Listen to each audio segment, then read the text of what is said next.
Today on Notorious Autosports, we continue on the infamous Project's DECH number 5 car. I'm going to show you some of the troubles I ran into, some surprises, and how we went about fixing them to get this thing off to the body shop to get finalized to go to Foxtoberfest 2022. Yeah.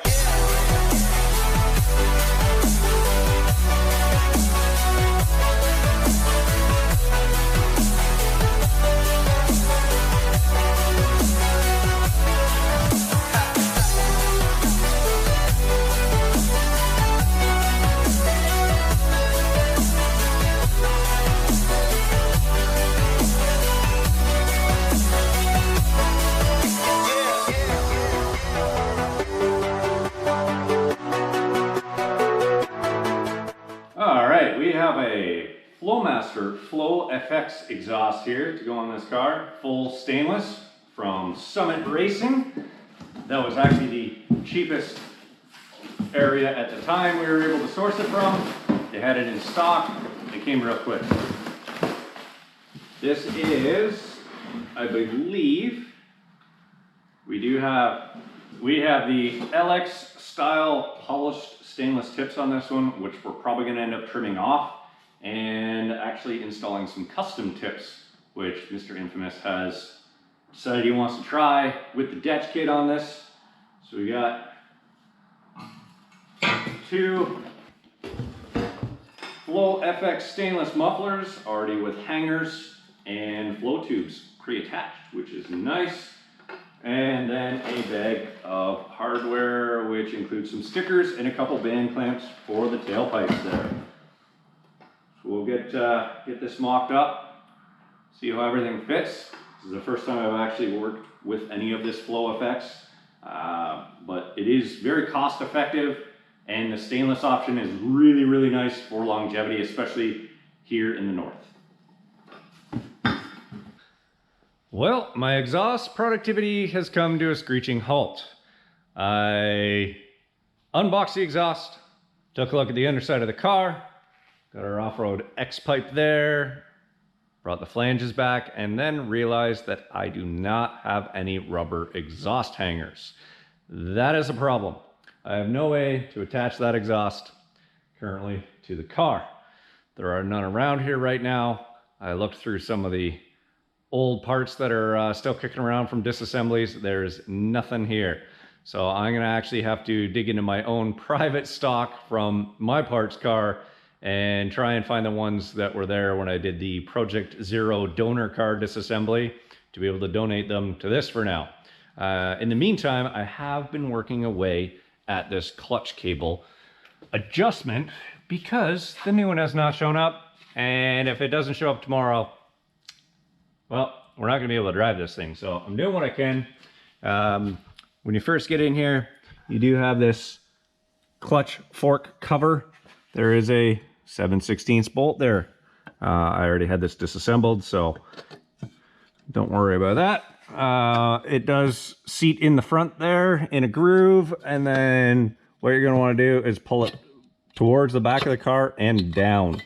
There's a little hook in the top, which is here, and that goes inside up in there. And as you can see, that is an adjustable clutch cable. And what I've done is I have adjusted that all the way in to as short as it can go. And I am actually going to do all the adjustment up at the clutch quadrant. It is a factory plastic adjustable ratcheting clutch quadrant. So I'm going to go up top now and reset that quadrant. I'll try and get the camera in there and show you guys how to do that. All right, so we are under the dash. I don't know how well you guys can see this, but this tab here is going to be your reset. What you're going to want to do is, if you look up in between there, you can see the cam shaped quadrant there where the cable is actually attached to. What you're going to want to do is, if you can see the top where that cable is attached, take that area of the cam, push it forward, and while doing that, you're going to want to push this tab that my finger is on up. What that's going to do is release it from the ratcheting mechanism that is on this quadrant portion here. Let it reset. I've tightened that cable, and if it needs to go to a different tooth, then it can. So I'll release it. I'll push this up. This is going to release, move forward, and then after releasing the pedal and pulling the pedal back up, it'll seat to its new position. We are back for day 2. Last night I worked away at a couple fiddly little things in here, getting the trim along the back edge of the taillight panel inside there, and just a couple other miscellaneous things. Nothing very exciting. Infamous asked me last night to put some fender liners in the front if I could find some, just to keep this stuff from kind of in through the door jams and everything else.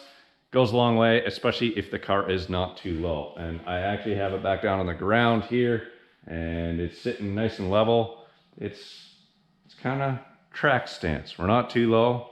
It could use a little more low, but it's a race car, so we'll leave it at that for now. I did find these fender liners that were pulled out of one of the cars that he disassembled last year, and my goodness, as you can tell on the floor, I spent 10 minutes scraping here, so they are completely covered in rust proofing.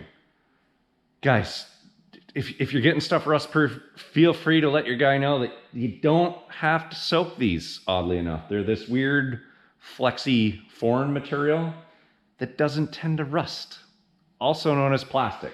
So I'm gonna see if I can get maybe the hot water pressure washer hooked up a little later here and try and just blast those off, save myself some time. But just it's a mess. They get covered in rust proof or oil, and then you drive down the road and all the dirt sticks to that, cakes on there, and 30 years later it's kind of hard as a rock. So I set those aside for now. I did get the exhaust hangers that I needed, also a hood latch. Got that painted up nicely last night, and a hood release cable, because this one is missing. So we're gonna get that on, get that set up, and kind of go back to these fender liners a little later. They are not a major priority. They can be done at another point, later date, whatever. But for now, we'll get the exhaust on, get this thing drivable, and later today, I plan to go for the very first test drive on this car in over 2 years.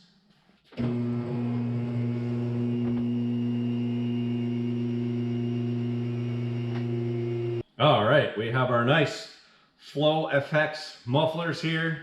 They are actually a flow-through design as opposed to a chambered muffler like the traditional Flowmaster, so a little bit of a different sound, but overall, it's a really nice piece. It's all stainless, and it's hard to beat for the price.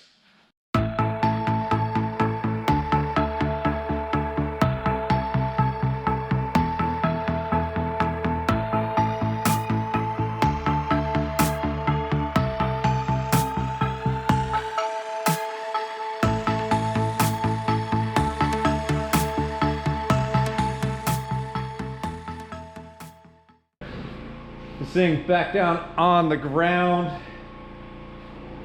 Now it's for the moment of truth. Make sure that clutch cable is adjusted properly, everything's happy. Try and clean up those brake rotors. This thing's been sitting for a year in the way it was as of yesterday, and it hasn't been on the road in probably 2 years now, almost 2.5. So this is a pretty exciting moment, and I'm sure Chris Infamous will be excited to see it running again and under its own power, and might even do a little burnout action.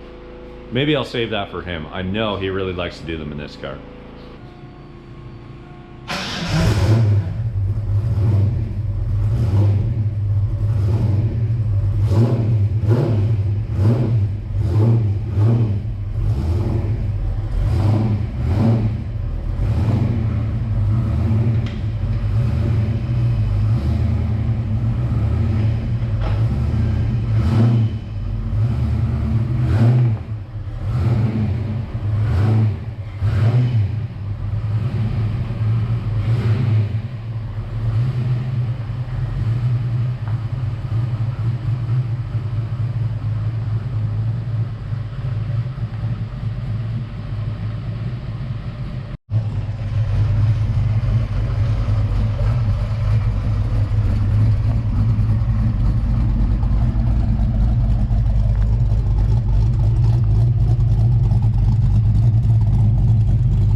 as you can tell, it runs pretty good. This thing comes on hard. Like, this is one healthy 347. It will do more than what is required in a Fox body, especially around the track. Tons on the street. It's always been a fun motor. Car's working good. Seems to be shifting okay. Clutch is, I don't know, I'd still like to get a stock cable in there if I could. I feel like it'd work better, but for now, for the time we had, it's working great. This car is moving under its own power for the first time in over 2 years, and it's gonna be able to make it to Foxtoberfest. You guys can all check it out. I've had a lot of fun the last couple days. There have been some definite trials, tribulations, a little bit of blood, sweat, luckily no tears, but it's finished up for now. The Infamous can finally get a hold of it again, get to enjoy it for a little bit, and then it's going into the Mustang Owners Museum. Whoa. Let me just interrupt myself here. We are back in the shop. The other night, road test was going relatively well, and as I had mentioned, it'd be nice to get a cable, clutch cable in here, just help it shift a little bit better. Well, when I got back to the shop, I pulled it in here, and while the car was running, I could not get it into any gear whatsoever. So I determined that I was gonna go the route of throwing a clutch cable in. That was yesterday. Today is actually Saturday. My days are all running together now. So this is going off the body shop, then it's gonna go to Foxtoberfest, then it's gonna go to the Mustang Owners Museum. I'm sure I've mentioned that a couple times throughout the video. There's gonna be different people driving this car. This thing not wanting to shift properly, Infamous and I chatted, and we don't want it to be a liability on somebody else at some other location that a mechanical concern with the car creates them to have a problem. We could have somebody run into something, someone damage the car, hurt somebody. It's not worth the liability. As badly as this thing needs to get to the body shop, it needs to operate correctly. So I got the clutch cable, I put it in yesterday, adjusted it up, still having the same problem. If you have the car in gear with the clutch pedal pressed all the way to the floor and start it up with the tires off the ground, they instantly start spinning. Yes, it's normal to have a car in neutral while it's running, and the tires will kind of have a bit of slight rotation there, but this is like second gear, fire it up, and this thing wants to start moving forward. So that's not gonna work. Yesterday, I ended up pulling the transmission out, taking a look at the clutch, the fork, the throwout bearing, everything involved. And I couldn't find anything that I could deem to be damaged or causing a problem. The flywheel ended up having a fair amount of cracking in it, hairline cracks. That is just typical of heat over time. So ended up finding another one here in the shop, talking with Chris, and he just said, just find whatever works and we'll just worry about it later. We'll get it so it's drivable. If it's got to get a new clutch later or a better flywheel, we'll deal with that later. So I put another flywheel that was good and clean in here and a different clutch disc. The pressure plate looked to be in good condition. Again, typically you're going to want to have the stuff matched, but in this case, it's not going to be driven for any length of time. It's not like it's going around the track or going down the street a whole bunch. It just needs to be able to drive in and out of a parking lot and in and out of a museum. So keep that in mind. The clutch fork, I couldn't find anything wrong with it, but there was another one here. It was new looking, so I put that in and reassembled everything. And I think in the end, the clutch fork was actually the problem. I'd like to actually set the two side by side and see, and well, I'm actually going to get the opportunity to today because I've got to pull this transmission back out.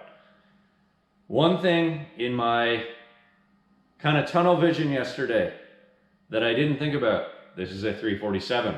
The flywheel I had that I put in was just a stock 302. They are balanced differently. Stroker motors, 331, 347. are usually 28 ounce imbalance or zero balance.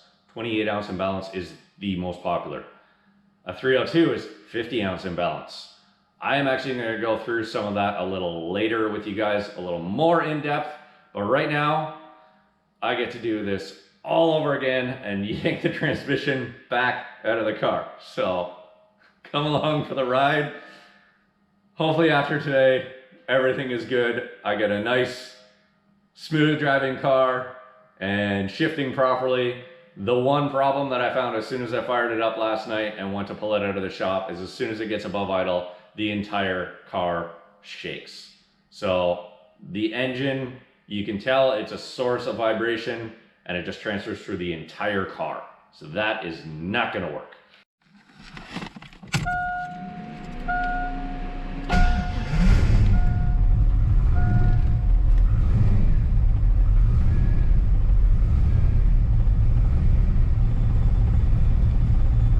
Hear all that rattling? Yeah, that's engine vibration.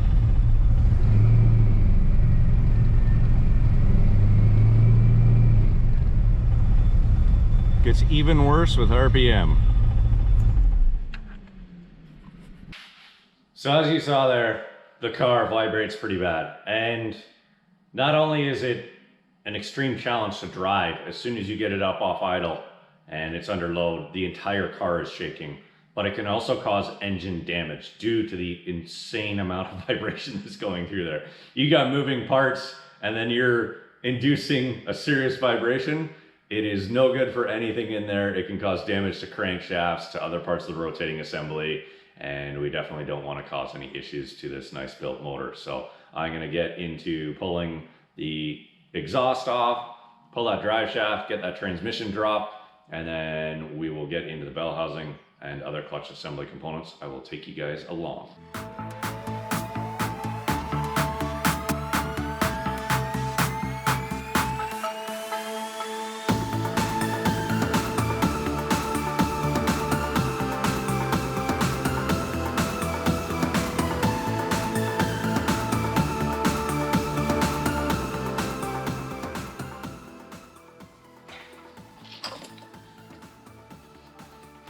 All right, transmission is out. That's been about 15 minutes now, so not too bad. Yesterday, I think it took me 25. That included a phone call. So really not too bad to get out at all. Clutch and bell housings, another quick 5 minutes. You saw fluid draining out of the tailstock there. I didn't really feel like draining all the fluid out of the transmission since half of it is brand new from yesterday, and previous to that it was brand new a year ago and hasn't been driven. So typically if you're going to pull the transmission out and your fluid is a little older, just drain it all out. It'll make a lot less mess. You don't even have to have a drain pan that way. You're not going to make a mess on the ground or the floor or whatever you're working on. Quick drain plug on the passenger side and the fill plug just above it. So just pull those out, drain it out, and then you don't have to worry about any of that. I'm going to get this bell housing off and clutch apart, and then we'll get that flywheel off now.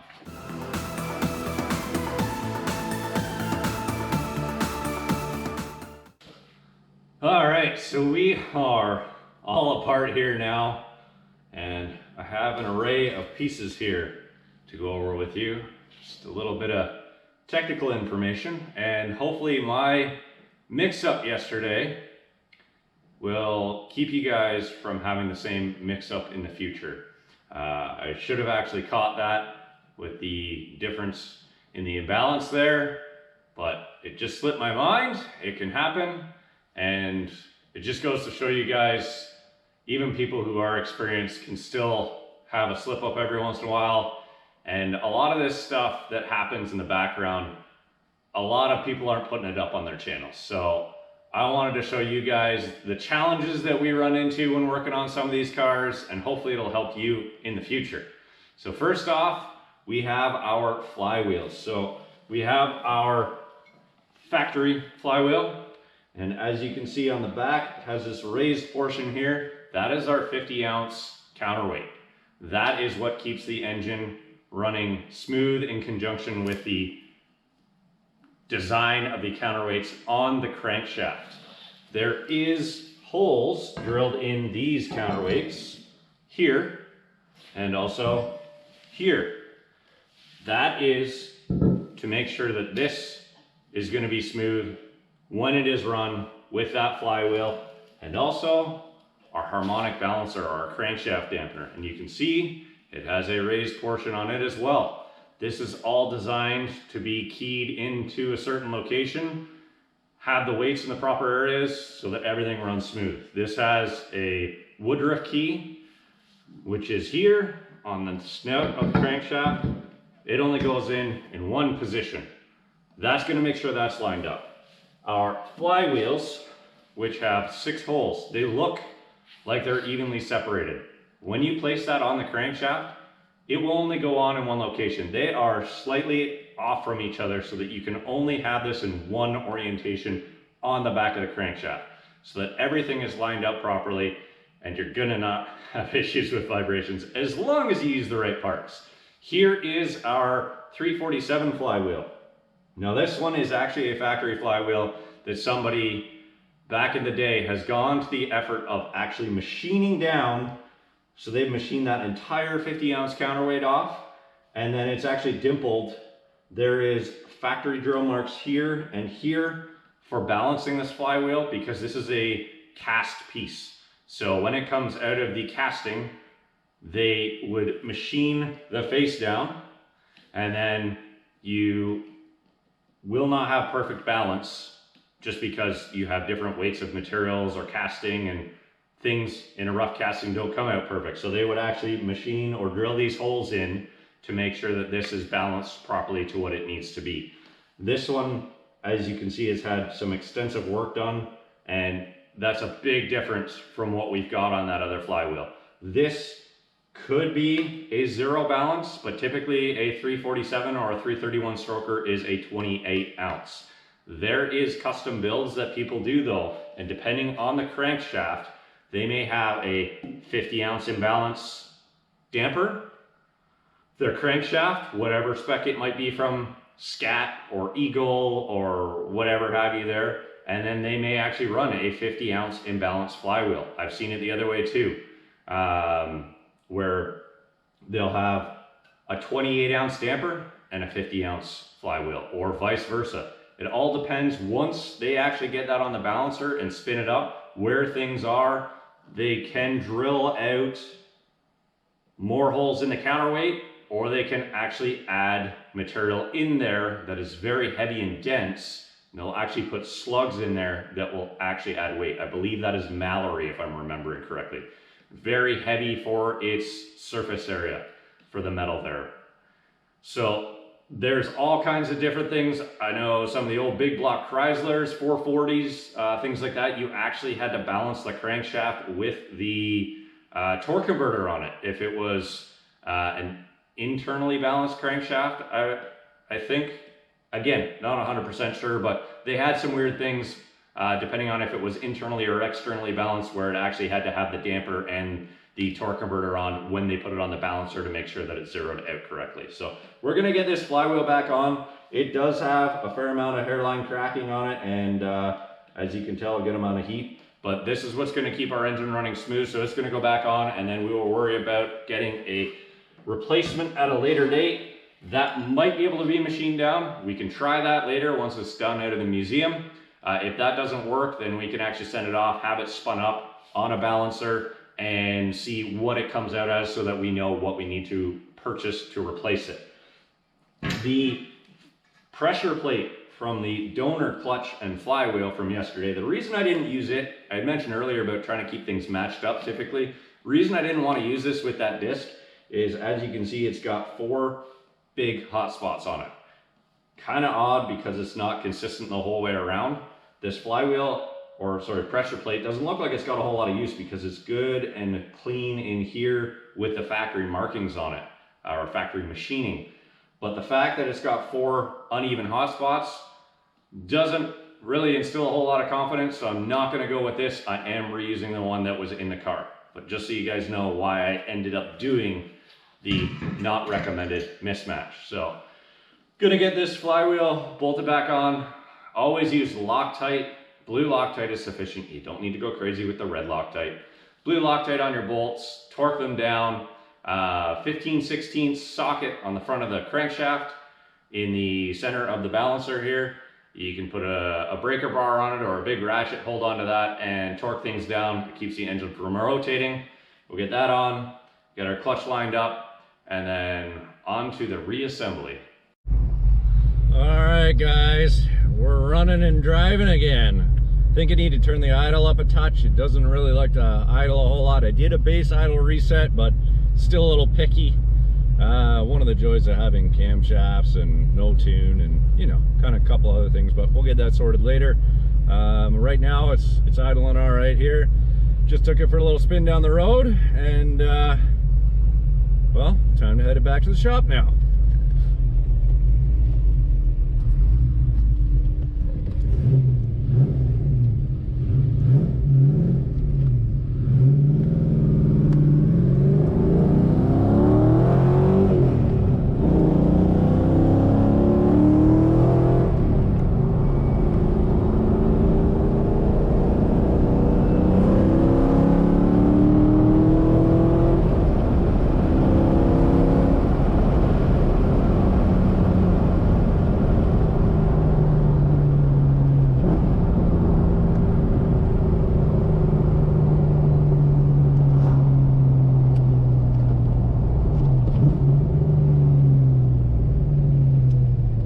All right, guys, I truly appreciate it if you stuck around to the end of this video. It's been a long couple days. There's been a lot that happened. I had a power steering pump that decided to start leaking out of the front seal onto the floor yesterday on the lift. It's been dry until when I was pulling the transmission, I looked over and there was more red fluid on the ground. So swapped that out last night. Got some inner fenders in this thing as well. It's just been super busy, but it's been a lot of fun. I've got some history with this car as well, and Derek was definitely a very kind of personal touch to me, and when he passed, that was I definitely felt that, and I know a lot of you guys did too. So this running and driving again, this car definitely has some significance to it. So I'm excited to see it at Foxtoberfest, and then in the museum. I'm gonna have to hopefully try and make it to Foxtoberfest. Bumped up the idle. Things are good now. It's all happy, and yeah, it's good to be alive again, or good to be having the car alive again. Looks good, cleaned up well.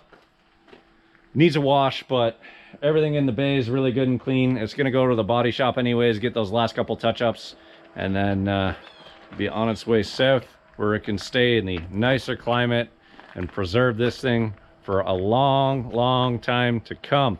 Thank you again, guys, for watching. And if you want to try and have projects like this, you're gonna have to go out and build, because you're gonna have to spend a lot of money if you're paying somebody else to do a project like this start to finish. See you next time, guys.